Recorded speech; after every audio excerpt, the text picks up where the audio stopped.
Hey guys, how you doing? I got Gino down here today. He's got a really cool guitar he wants to show us. What'd you bring in here today, man? Let's check it out. Today I brought in a 83 Kramer Imperial. So do me a favor and set it up on top of this case so we can get a good look at it. Alright, so it is the Kramer Pacer Series. And what year is this thing? This is 83. 1983. 83, I got it just recently from the original owner. So everything on it is pretty much all original. He bought it brand new in 82. Had the Kramer, what are they called? Kramer build sheets. Oh, Jesse, okay. That's killer. Paid a little bit extra to get the color, which is candy blue. Candy blue. Other than that, it's all original. It plays awesome. And as far as this trem on there, what do we got? What are we looking at? We have an original Floyd Rose setup made in Germany, which is they were made by Schaller in Germany. Right. Some of the first runs, I think in 81 or 82. And so, like you were saying, that's what these pickups are then too, huh? Yeah, correct. Those are the original Schaller pickups. Later on, they went to Seymour Duncans and a couple DiMarzios. But in the Imperial series, they had these Schallers. So Kramer is actually owned by Gibson nowadays, huh? Yes. Is Gibson still making brand new Kramers, or is the name sort of on standby, or do you know? No, they still are. They're making new Kramers, but they're nothing like a lot of the older ones. They're kind of a cheaper quality, but then again, a lot of the Gibsons are going down in quality too. So, I mean, a lot of them still play good, but a lot of the newer Gibson-made Kramers, or even the Music Yo Kramers, are to replicate a lot of the original ones. Oh yeah, I've heard about that Music Yo Kramers. Yeah. What exactly was that? Those are so the original Kramer started out in, I want to say, the mid-'70s, maybe early '70s even. Okay. Up until about '89. Uh-huh. And then it went over to a company that was Music Yo, and they started making Kramers throughout 5, 6, 7 years in the '90s. Those kind of got died out, and there's quite a few of them around all over the place. But then Gibson wanted to buy the name, because even in the '80s, Gibson wasn't doing all that well, because they were trying to keep up with Kramer, ESP, Charvel, right, all those guys, right? Because they didn't build any kind of shredder guitars. So yeah, Slash wasn't out yet to push that. No, he was Gibson too late. thing. He was '87. Yeah, he was too late before the Les Paul started getting big again. Right. So this one, the Kramer Pacer Series. Now I know they also have the Focus, like Correct. the 3000. Yeah. So this is the cream of the crop as far as the Pacers, because this is Imperial. Okay. The only other one that's slightly better, it depends, but as far as money value back then, yeah, like was the price was point. the Pacer Carrera. Okay. That was the top of the line. That was the top of the line. Yeah, and then you had this one, which was a Pacer Imperial, and then it would go down the line to a Pacer Special, stuff like that. And what the Focus run was to do was they were a Japanese-made version of the American series, because this is all American, made out of New York. Let me take a look at the back of that thing. So yeah, the Focus series. Real nice contours about it. It's in great shape. Right. And then they also had like the Beretta. Yeah, the Beretta was. So as far as the American series goes, you would have, let's say, the Beretta or a Kramer Pacer Special, which was a single humbucker, and except it had two knobs as opposed to the Beretta, which was later and had one. The Beretta basically was the American version of what a Focus 1000 is. The Focus 1000 is a Japanese kind of resemblance of a Beretta, I guess you would say. Okay. So what they decided to do with Kramer back then, they're like, well, a lot of people can't afford a lot of the top-end USA-made guitars, so they started coming out with cheaper versions like the Focus series, Classic series, Striker series. So the Focus 1000 was to replicate a cheaper version of a Beretta. Okay. The Focus 2000 was to replicate a cheaper version of this, the Pacer Imperial with the 2 humbuckers. And then the 3000 was I believe it's supposed to replicate like a Pacer Deluxe. So what it had was the HSS configuration, so a humbucker, single coil.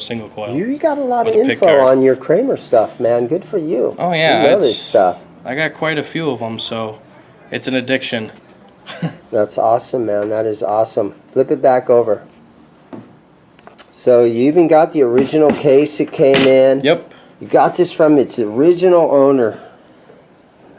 I have the original bill sheet. It's not with here. I left it at home, but I have the original bill sheet for when the guy pre-ordered it, how he wanted it. A lot of the old Kramer sheets showing what the price sheets for 82, 3, and 4. Back then, this guitar was roughly about maybe $1,300 when he bought it brand new. Nice guitar. And they still hold up their value. I believe it, man. These things are shredders. These are awesome. Yeah, all right, Zino. Good. Thanks a lot for bringing that thing in, man. Do you want to play it a little bit? You want to listen to it? No, it's all right. I haven't messed with it too much yet. I just got it. The action's still a little too high to my liking. Okay. I'll adjust a little bit. It needs a setup. Needs a little bit, but it ain't bad. At least the neck ain't twisted or anything. Yep. All right, guys. Well, thanks for watching. You guys all have a great day. Thanks a lot, Gino. No problem. Thank you. Bye-bye. More? Yeah, we're going to geek out more. So, you know, I've got a Dennis Klein down here. Tell me some of the stuff that you know about those Dennis Klein Kramers that they did. Well, a lot with the Dennis Klein graphics is he would make them to order for individuals. So you would get a Kramer price sheet. If you would pay, I think it was about $100 or $150, you would pay extra. Your guitar would get sent out to Dennis Klein. Or he would get the bodies from sports that might have had little imperfections, such as nicks or chips or cracks in the wood, or so all the stuff like Kramer bodies were made by what company? A lot of times they were made by a couple bodies. They were made by ESP for a little while. Okay. Then they were made by Sports, which is a smaller company. I believe it's out of New York. I could be wrong on that. Or it was a long time ago. So he would get the bodies from them, and he would put his own graphics on to whatever people would purchase them for. So if someone wanted a Marilyn Monroe graphic, people would pay extra for it, either send their guitar out, or he would build one right there from the shop or from the sports place. Mick Mars had the one where it had like the theater pane, the two heads on the theater those. pane. He had his Girls telly. Those are actually kind of hard Kramers to find. Those are the I can't remember what the hell they're called. Yeah, because everyone he painted, they were all one of a kind. He couldn't paint the same design twice. No. Yeah, so those are pretty cool, man. Yeah, so they're a little hard to find. Some of them cost some big money. Obviously, different graphics, cost more money. I think it also has something to do with what artist owned the guitar. Because if you had one that Mick Mars actually owned, that'd be worth way more than than like just a regular airbrush. Just a regular guy that came in. Like if I back in the '80s had the money to order one. Right. Yeah. So yeah. I hear you, man. Well, yeah, it's pretty good. Dennis Klein made a lot of nice stuff, a lot of nice graphics. I wish I could airbrush like he could. And he's still doing it. So yes, he's still doing it. So you could actually pay him money out to do it, and it costs about $1,000 or so. And he'll actually, I think also Ed Roman. I'm not too much of a fan of him, but he does have a pretty extensive collection of Kramers, and he's up in Vegas. So if you're in the Vegas area, he'll still make you Kramer bodies. And what a lot of guys, from what I've experienced in my line of Kramers, because I have several dozen of them, is that you can get a body, a neck, whatever. Ed Roman will actually make you the guitar. And if you wanted to, you could send it to Klein. But I might be wrong, but the actual man himself has died, but the company still lives on. Right. Okay, I got you. So, yeah. But, yeah, it's not bad. These are really cool. What were you talking about? Some of these different tremolo options that they offered. Right. So depending on the model guitar that you would get, a lot of the Kramer models automatically came with a Floyd Rose setup, but there were several dozen different types of bridges that you could get also on Kramers too. You can get just regular stop tail pieces. You could get what I believe is called a Gur Tremolo, which was kind of used first, or not endorsed, but used a lot by Van Halen himself. He used it on, what did he use it on? He used it on his Bumblebee guitar, the black and yellow striped guitar. It's been on there. They're really heavy, they're brass, and they had cheaper types of locking nuts also on them that just had a couple Allen keys that would just push down onto the strings. And unfortunately, he didn't like the idea too much because it would throw it out of tune a lot. It would break strings. And then next thing you know, come the early 80s, a guy named Floyd Rose came about, and he had his own system. And then Eddie liked these so much, they started slapping them on all the guitars, and Kramer was the #1 brand to start putting them on all their guitars. And you could purchase the guitars without them. A lot of guys still had Rockinger sets, or they had almost like a cheap Stratocaster looking type of tremolo with different locking nuts. But the Floyd Rose is just the ultimate. It's the cream of the crop. They stay in tune so perfect, and I'd probably be crazy nice to even ask, but did they ever do a hardtail version of any of these things? I believe on like they're hard to find, but on the Les Paul versions, Floyd Rose had made some really early Les Paul designs that were hardtail as well, and the Floyd trem system would sit on top of the body. That way you wouldn't have to cut into it also. Almost like a Stetz bar. So you could just do dive bombs. Right, yeah. You couldn't pull up on it. Exactly. But those, to find original ones, are pretty hard to find. Same with the first prototype Floyd Roses that have... A lot of the original prototype Floyds were actually handmade. They weren't cut by a machine. So a lot of these saddles were actually a lot smaller. The way the string route was, it would actually cut off. It was rounded out, not thrown in or cut through exactly like they are on 95% of them now. They were actually just rounded off more.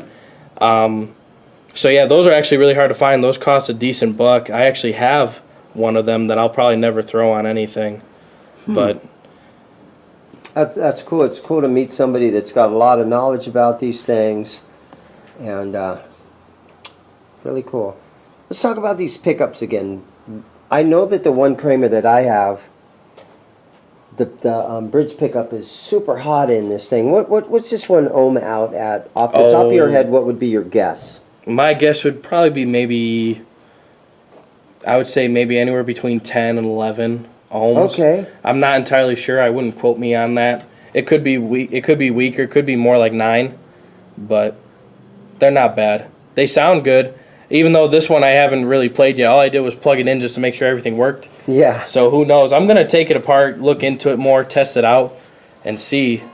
But in later years, didn't like some of the Seymour Duncan stuff, didn't that even ohm out like as much as like 14? Yeah, some of them would. Some of the later Duncans later on, I actually prefer the Schaller pickups over the DiMarzios or the Seymour Duncan, the JBs, or the... Well, actually, there's ones that called, I believe they're like a DOC Seymour Duncan. Those are actually kind of nice pickups. So, but yeah, some of them are a little bit hotter than a lot of the older ones originally. So, they're all good. I don't know too much on the pickups, though. But they all sounded pretty good to my taste, so. That's how they came back in the day, right there. All original.